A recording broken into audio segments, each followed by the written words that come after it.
Hi ಎಲ್ಲರಿಗೂ ನಮಸ್ಕಾರ. Welcome to my channel. ನಾನು ಇವತ್ತಿನ ವಿಡಿಯೋದಲ್ಲಿ ತುಂಬಾ ಟೇಸ್ಟಿಯಾಗಿ ತರಕಾರಿ ಸಾಂಬಾರನ್ನ ಹೇಗೆ ಮಾಡೋದು ಅಂತ ತೋರಿಸ್ತಾ ಇದ್ದೀನಿ.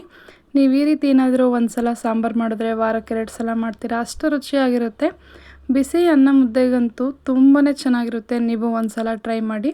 ಟೇಸ್ಟ್ ಹೇಗೆ ಬಂತು ಅಂತ ಕಮೆಂಟ್ ಮಾಡೋದನ್ನು ಮರಿಬೇಡಿ. ಅದಕ್ಕಿಂತ ಮುಂಚೆ ನನ್ನ ಚಾನಲ್ನ ದಯವಿಟ್ಟು ಸಬ್ಸ್ಕ್ರೈಬ್ ಮಾಡಿಕೊಂಡು ಸಪೋರ್ಟ್ ಮಾಡಿ. ಬನ್ನಿ ಹೇಗೆ ಮಾಡೋದು ಅಂತ ನೋಡೋಣ. ಮೊದಲು ಇಲ್ಲಿ ಒಂದು ಬೌಲ್ಗೆ 1 ಬಟ್ಲಾಗುವಷ್ಟು ತೊಗರಿಬೇಳೆನ ತೊಗೊಂಡು ಚೆನ್ನಾಗಿ ನೀರನ್ನ ಹಾಕ್ಕೊಂಡು ಚೆನ್ನಾಗಿ ಅದರಲ್ಲಿರೋ ಅಂಥ ಪೌಡರೆಲ್ಲ ಹೋಗೋವರೆಗೂ 2ರಿಂದ 3 ನಿಮಿಷ ಚೆನ್ನಾಗಿ ತೊಳ್ಕೊಬೇಕು. ಸಾಂಬಾರು ಜಾಸ್ತಿ ಮಾಡೋದಾದರೆ ತೊಗರಿಬೇಳೆನ ಜಾಸ್ತಿ ಹಾಕ್ಕೊಳ್ಳಿ. ತೊಳೆದಿಟ್ಕೊಂಡಿರೋ ಅಂಥ ಬೇಳೆನ ಒಂದು ಕುಕ್ಕರ್ಗೆ ಸೇರಿಸ್ಕೊಳ್ತಾ ಇದ್ದೀನಿ. ಕುಕ್ಕರ್ಗೆ ಸೇರಿಸ್ಕೊಂಡಾದ್ಮೇಲೆ ಬೇಳೆ ಬೇಯೋದಕ್ಕೆ ನೀರು ಎಷ್ಟು ಬೇಕೋ ಅಷ್ಟನ್ನು ನೀರನ್ನು ಹಾಕ್ಕೊಂಡು ಸ್ವಲ್ಪ ಉಪ್ಪನ್ನ ಹಾಕ್ಕೊಂಡು 1-2 ಚಿಟಿಕೆ ಆಗುವಷ್ಟು ಅರಿಶಿನದ ಪುಡಿನ ಹಾಕ್ಕೊಳ್ತಾ ಇದ್ದೀನಿ. 1 ಸ್ಪೂನ್ ಆಗುವಷ್ಟು ಎಣ್ಣೆನ ಹಾಕ್ಕೊಂಡು ಚೆನ್ನಾಗಿ ಒಂದು ಸಲ ಮಿಕ್ಸ್ ಮಾಡ್ಕೋಬೇಕು. ಎಣ್ಣೆ ಹಾಕೋದ್ರಿಂದ ಬೇಳೆ ತುಂಬ ಸಾಫ್ಟಾಗಿ ಚೆನ್ನಾಗಿ ಬೇಯುತ್ತೆ. ಚೆನ್ನಾಗಿ ಮಿಕ್ಸ್ ಮಾಡಿಕೊಂಡು ಒಂದು 3 ವಿಷಲನ್ನು ಹಾಕಿಸ್ಕೋಬೇಕು. ಕುಕ್ಕರ್ ಮುಚ್ಚಳ ಮುಚ್ಚಿ 3 ವಿಷಲ್ ಹಾಕಿಸ್ಕೋಬೇಕು. ವಿಷಲ್ ಆಗೋ ಅಷ್ಟರಲ್ಲಿ ಮಸಾಲ ರುಬ್ಕೊಳ್ಳೋಣ.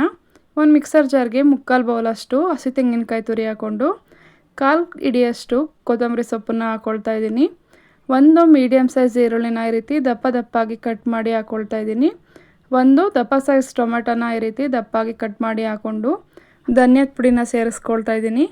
2 ಸ್ಪೂನಷ್ಟು ಧನಿಯಾದ ಪುಡಿ ಸೇರಿಸ್ಕೊಂಡು ಖಾರಕ್ಕೆ ತಕ್ಕಷ್ಟು ಖಾರದ ಪುಡಿನ ಸೇರಿಸ್ಕೊಳ್ತಾ ಇದ್ದೀನಿ. ನಿಮಗೆ ಖಾರಕ್ಕೆ ತಕ್ಕಷ್ಟು ನೋಡಿ ಸೇರಿಸ್ಕೊಳ್ಳಿ. ರುಬ್ಬೋದಕ್ಕೆ ಬೇಕಾದಷ್ಟು ನೀರನ್ನು ಹಾಕ್ಕೊಂಡು ಈ ರೀತಿ ಮಸಾಲಾನ ನುಣ್ಣಗೆ ರುಬ್ಬಿ ಇಟ್ಕೊಳ್ಬೇಕು. ಸೈಡಲ್ಲಿ ಎತ್ತಿಡ್ಕೋಬೇಕು. ಇವಾಗ ಮಸಾಲ ಕೂಡ ರೆಡಿಯಾಗಿದೆ. ತರಕಾರಿ ಕೂಡ ಈ ರೀತಿ ದಪ್ಪ ಸೈಜಲ್ಲಿ ಹೆಚ್ಚಿ ಇಟ್ಕೊಂಡಿದ್ದೀನಿ. ನುಗ್ಗೆಕಾಯಿ, ಆಲೂಗಡ್ಡೆ, ಬದನೆಕಾಯಿ, ಮೂಲಂಗಿ ಇದಿಷ್ಟನ್ನು ಹೆಚ್ಚಿ ಇಟ್ಕೊಂಡಿದ್ದೀನಿ. ಇದಿಷ್ಟೆಲ್ಲ ಕಾಂಬಿನೇಷನ್ ಹಾಕಿ ಮಾಡಿದ್ರೆ ತುಂಬಾ ಚೆನ್ನಾಗಿರುತ್ತೆ ಸಾಂಬಾರಂತೂ. ಇವಾಗ ಬೇಳೆ ಕೂಡ ಸಾಫ್ಟಾಗಿ ಬೆಂದಿದೆ.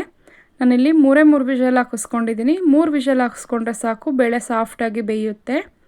ಜಾಸ್ತಿ ವಿಷಲ್ ಹಾಕಿಸ್ಕೋಬೇಕು ಅಂದರೆ ಸ್ವಲ್ಪ ಈ ರೀತಿ ಎಣ್ಣೆ ಹಾಕಿ ಬೇಯಿಸ್ಕೊಂಡ್ರೆ ಚೆನ್ನಾಗಿ ಬೇಳೆ ಬೇಯುತ್ತೆ. ಇವಾಗ ಒಂದು ಸಲ ಚೆನ್ನಾಗಿ ಮಿಕ್ಸ್ ಮಾಡಿಕೊಂಡು 1 ಹೆಚ್ಚಿಟ್ಕೊಂಡಿರೋ ಈರುಳ್ಳಿ, 1 ಹೆಚ್ಚಿಟ್ಕೊಂಡಿರೋಂಥ ಟೊಮೆಟೊನ ಹಾಕ್ಕೊಳ್ತಾ ಇದ್ದೀನಿ. ಈ ರೀತಿ ಸಣ್ಣಗೆ ಹೆಚ್ಚಿ ಹಾಕೋಬೇಕು. ಮೊದಲೇ ರುಬ್ಬಿಟ್ಕೊಂಡಿರ್ತೀವಲ್ಲ ಆ ಮಸಾಲಾನ ಹಾಕ್ಕೊಂಡು ಹೆಚ್ಚಿಟ್ಕೊಂಡಿರೋ ಅಂಥ ತರಕಾರಿನ ಹಾಕ್ಕೊಳ್ತಾ ಇದ್ದೀನಿ.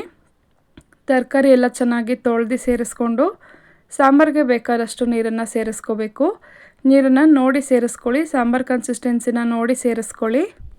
ನಾನಿಲ್ಲಿ ಅನ್ನ ಮತ್ತು ಮುದ್ದೆಗೆ ಮಾಡ್ಕೊಳ್ತಾ ಇರೋದ್ರಿಂದ ಸ್ವಲ್ಪ ತೆಳುವಾಗಿ ಮಾಡ್ಕೊಳ್ತಾ ಇದ್ದೀನಿ. ಮತ್ತೆ ಬಿಸಿ ಮಾಡುವಾಗ ಗಟ್ಟಿಯಾಗುತ್ತೆ ಬೇಳೆ ಹಾಕಿರೋದ್ರಿಂದ. ಹಾಗಾಗಿ ನಾರ್ಮಲ್ ಕನ್ಸಿಸ್ಟೆನ್ಸಿಲಿ ಸಾಂಬಾರನ್ನ ಮಾಡ್ಕೊಳ್ತಾ ಇದ್ದೀನಿ. ತುಂಬ ಗೊಜ್ಜು ಥರ ಮಾಡ್ಕೋಬಾರ್ದು, ಟೇಸ್ಟು ಚೆನ್ನಾಗಿರಲ್ಲ ಸಾಂಬಾರಿಗೆ.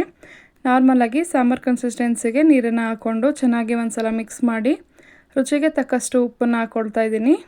ಉಪ್ಪು ಸಪ್ಪೆ ನೋಡಿಕೊಂಡು ಮತ್ತೆ ಬೇಕಾದರೆ ಉಪ್ಪನ್ನು ಸೇರಿಸ್ಕೋಬೋದು. ಉಪ್ಪು ಹಾಕಿದ್ಮೇಲೆ ಚೆನ್ನಾಗಿ ಈ ರೀತಿ ಮಿಕ್ಸ್ ಮಾಡ್ಕೋಬೇಕು. ನೋಡಿ, ನಾನಿಲ್ಲಿ ಈ ಕನ್ಸಿಸ್ಟೆನ್ಸಿಲಿ ಸಾಂಬಾರನ್ನ ಮಾಡ್ಕೊಂಡಿದ್ದೀನಿ. ಚೆನ್ನಾಗಿ ಒಂದು ಸಲ ಮಿಕ್ಸ್ ಮಾಡಿಕೊಂಡು ಕುಕ್ಕರ್ ಮುಚ್ಚಳ ಹಾಕಿ 1 ಅಥವಾ 2 ವಿಷಲ್ ಹಾಕಿಸ್ಕೊಂಡ್ರೆ ಸಾಕು. ಸಾಂಬಾರು ತುಂಬಾ ಚೆನ್ನಾಗಿ ರೆಡಿಯಾಗುತ್ತೆ. ನೋಡಿ, ಇಲ್ಲಿ ನಾನು 2 ವಿಷಲ್ ಹಾಕಿಸಿ ತೆಗೆದಿದ್ದೀನಿ. ಸಾಂಬಾರು ಕೂಡ ಕರೆಕ್ಟು ಕನ್ಸಿಸ್ಟೆನ್ಸಿಲಿ ರೆಡಿಯಾಗಿದೆ.